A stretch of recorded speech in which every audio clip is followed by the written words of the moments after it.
We haven't been able to have teams coming together. Hold still. We just have not had that feeling of community For relay. that we've all missed so very much. Today we found that again. We found it. And thank you all because you made it happen. And I think I'm just going to speak as loud as I can. All right. Back with technology. We're going to just call it like we see it here. This evening is our time to reflect, honor, and remember. I would like to introduce Vice Mayor of Pleasant Hill, Matt Wren, to begin the evening for us, to welcome everyone, say a few words, and again, to represent our sponsor city, Pleasant Hill. Matt? Yeah.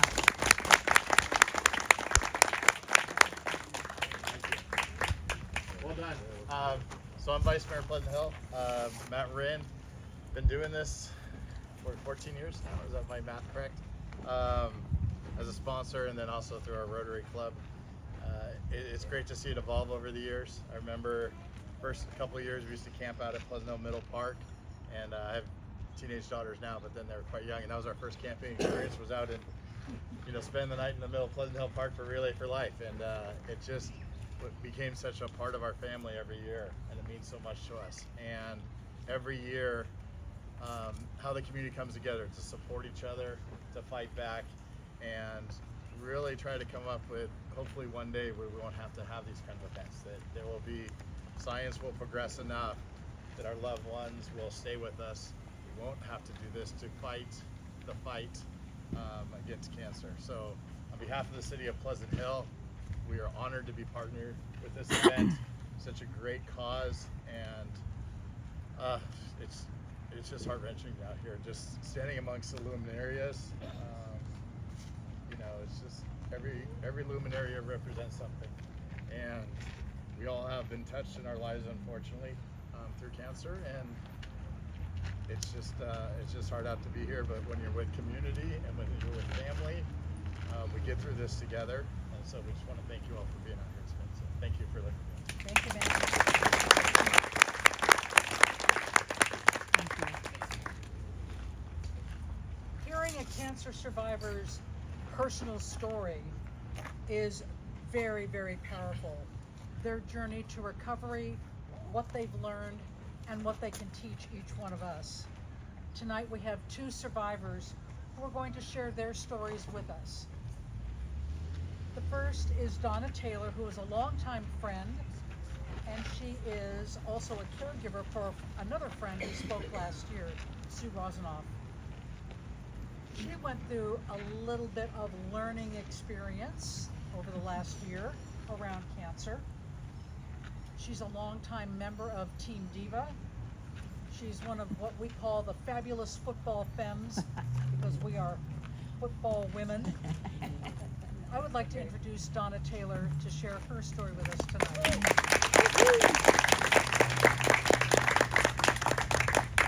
Thank you. Can you guys hear me okay? Yes. All right. Well, thank you everyone for being here. It's really a wonderful cause.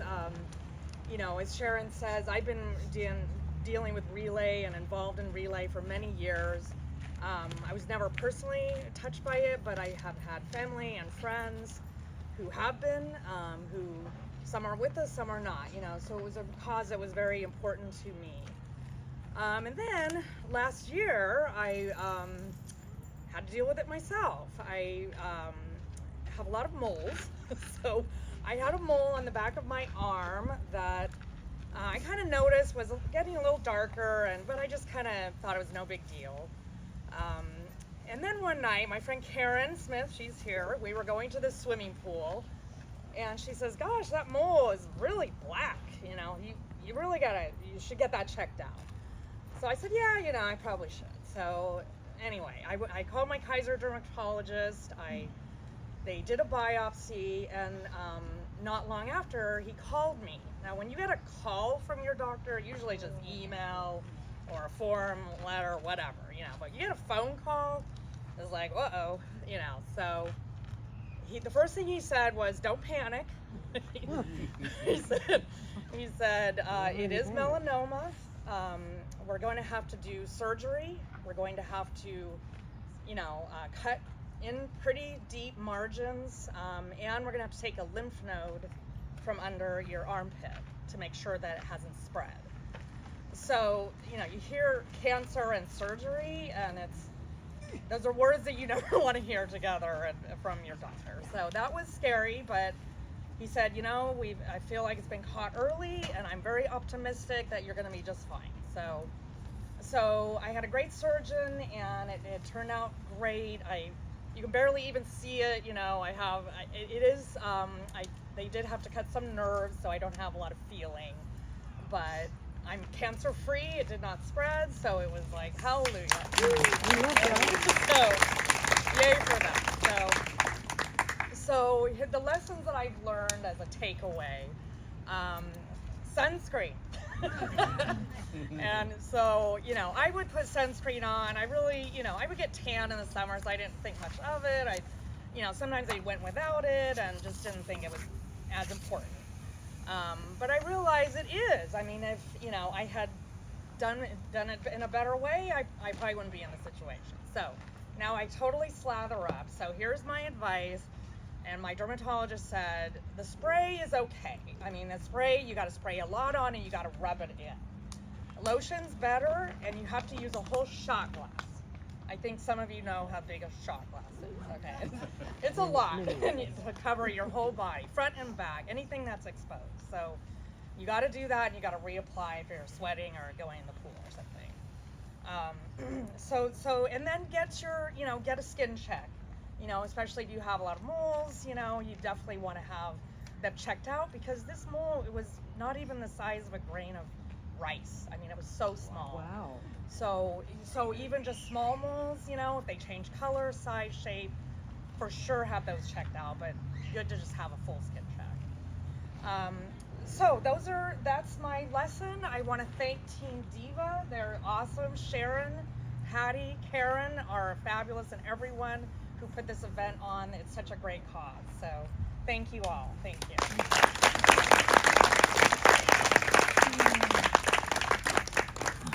Thank you, Donna. Our second speaker is Barbara Connor, and her good friend, Patty McKee Goodman, is going to introduce Barbara.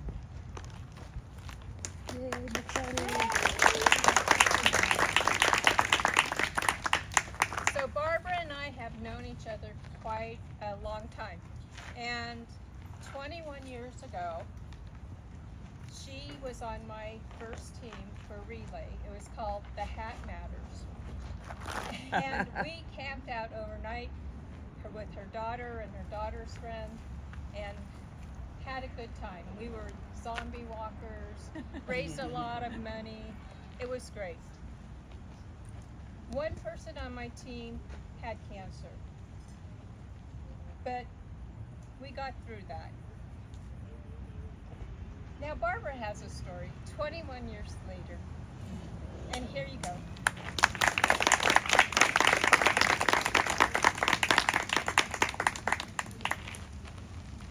I'm really sorry. I had to write it down because you get up here in situations like this and you forget. So I wanted to make sure that I captured everything that I want to share with you. So, as Patty said, my name is Barbara Connor. My friends call me Babs. Please feel free to call me Babs. I'm a survivor of invasive lobular breast cancer, and I'm officially NED, which means no evidence of disease.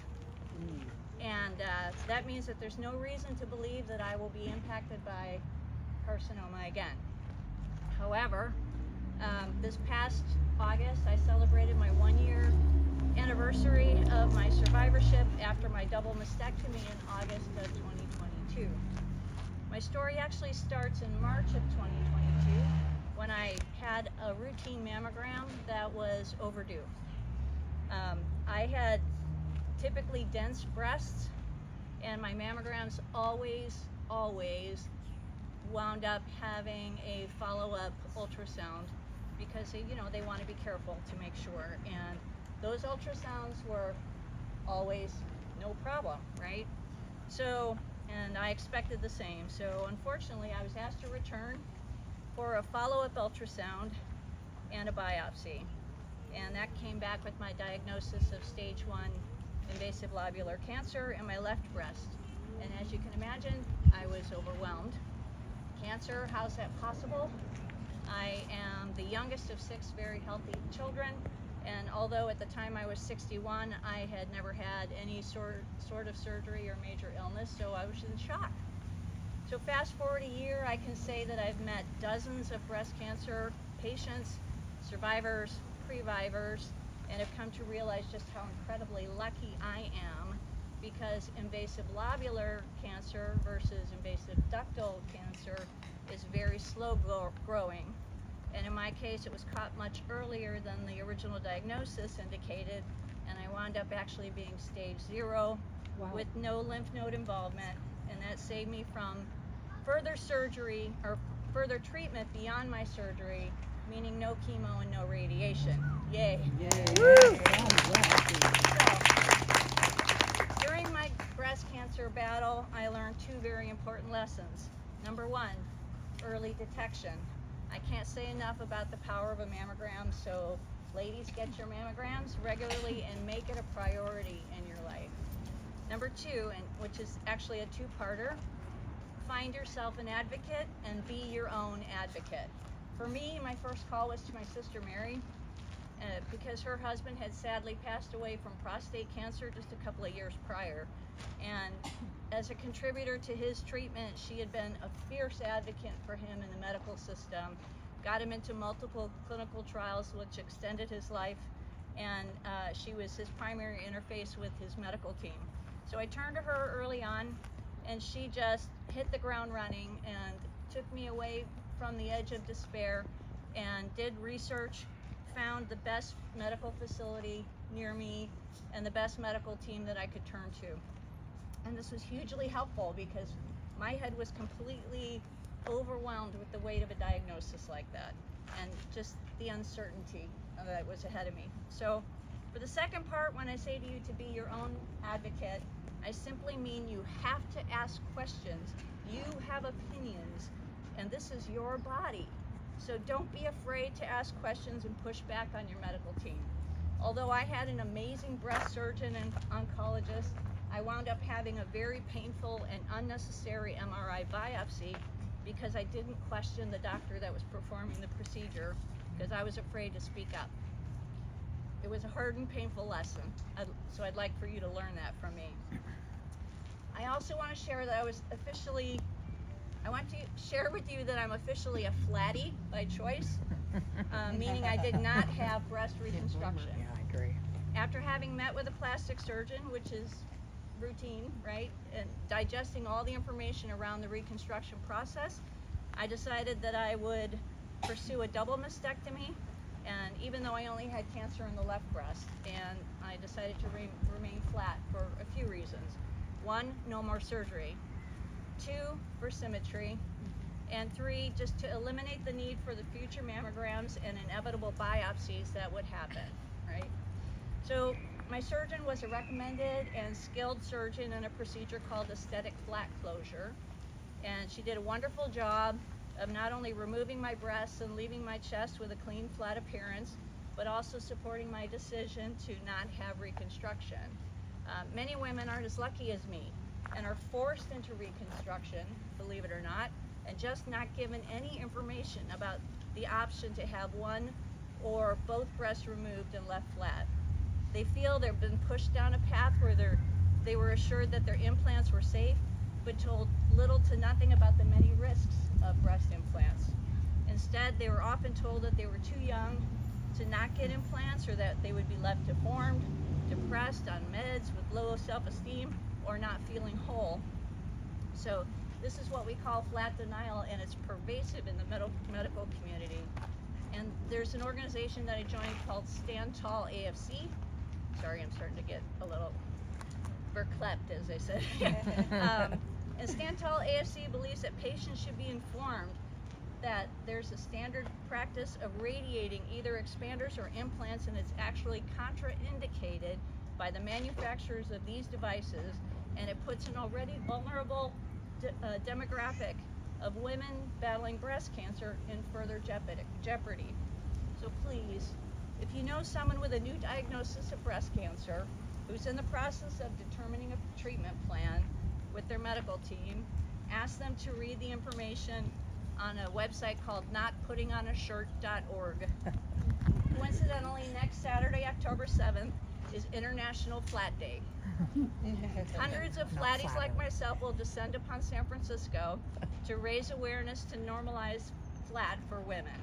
You may see us around town or as we walk in unity across the Golden Gate Bridge, so please give us your love and support as we do so. I want to thank you, especially my dear friend Patty McGood, for honoring me with an opportunity to speak with you today. As a survivor of breast cancer, I hope my experience can help someone with their own battle, because remember, 1 in 8 women will be diagnosed with breast cancer in their lifetime. And our efforts here to raise money for a cure will hopefully change those statistics dramatically very soon.